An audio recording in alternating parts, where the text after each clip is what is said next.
We're about to learn what the latest inflation number is, quarterly inflation rate. It will determine the next moves and the interest rate hikes that we're seeing. This figure is about to be handed down by the Australian Bureau of Statistics. Ross Greenwood joins me now live just to preview this and talk us through once it drops. Ross, a bit of a bandwidth from markets, sort of 5.5 up to about 6.7. Do you want to give your own bold prediction and risk it 35 seconds out?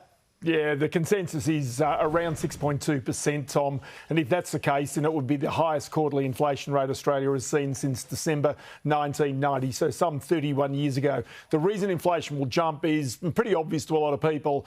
Petrol prices were much higher and hadn't really come off the boil during that quarter. You had lettuce prices at record levels during that time as well. And so as a result of that, this is expected to be a significant influence in terms of not only the underlying inflation, but also what we've got in regards to where inflation goes into the future. Now, there are signs right now, and that inflation rate has just come in, just dropped at 6.1%, so just a touch lower than the expectation of the markets. If we go a little bit further forward, we look at the underlying rate, just having a look, that's significantly higher at an annual basis. The expectation had been for 4.7%. It's come in at 4.9% compared with 3.7% previously. So what this is really showing us here, Tom, is that even though the headline rate might be a little lower than anticipated, the underlying rate, which is the one the Reserve Bank looks at so closely, is higher.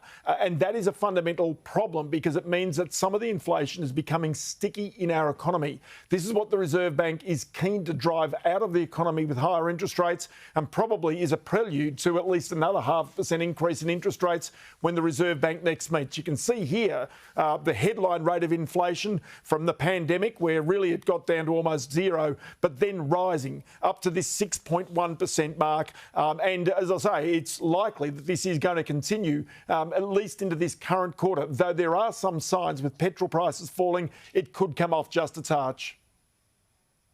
So as you mentioned, underlying is the key one, particularly when we look at interest rate hikes and whether this goes to a 0.75% hike next time, Ross, ahead of probably two more hikes of 0.5%. And given that underlying figure does essentially strip out some of those bigger volatilities, is that what your money would be on now, 0.75% next? At 0.75%, they might go another 0.5% and just keep going at that rate until the end of the year and try and get this rate towards something of the nature of 2.5%, the cash rate, which would put it, sort of 1.15% higher than what it is now.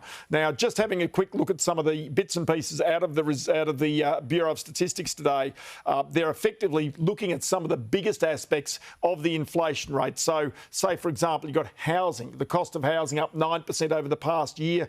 You've got the cost of transport, fuel in particular, up 13% over the past year, and even furnishings and household goods are significantly higher as well. One other aspect of it is also that the rate of 6.1%, as we're indicating, is almost the biggest Australia has seen since 1990. But it's all about new dwellings, automotive fuel, shortages in building supplies, big freight costs. This is what's added to Australia's inflation rate.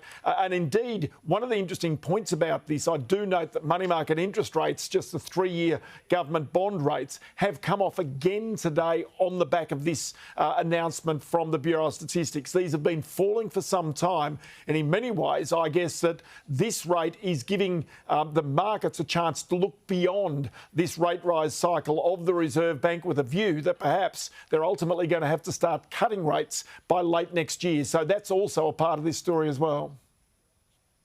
Yeah, that's interesting in itself, isn't it? So if you're looking at and calculating your mortgage, that looks sort of awful right now, but things might improve down the track.